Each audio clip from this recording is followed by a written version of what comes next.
ताज्या बातम्यांसाठी ABP माझाला subscribe करा आणि बेल आयकॉन प्रेस करा। मंत्रिमंडळाची मंजुरी मिळाली आहे। नागपूरपासून जवळच असलेल्या नरखेड, भंडारा, वर्धा आणि रामटेक ही शहरं मेट्रोने जोडली जातील। यामध्ये नागपूर ते नरखेड हा साधारणतः 85 किलोमीटरच्या मार्गाचा समावेश आहे। या दरम्यान 11 स्थानकं असतील।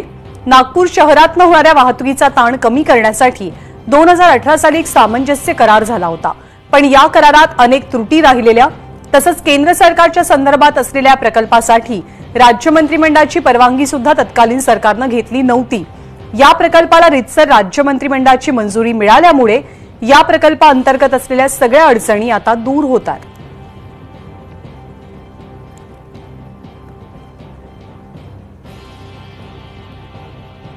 $333 कोटींचा हा प्रकल्प आणि या प्रकल्पाला राज्य मंत्रिमंडळाची मंजुरी मिळते आहे।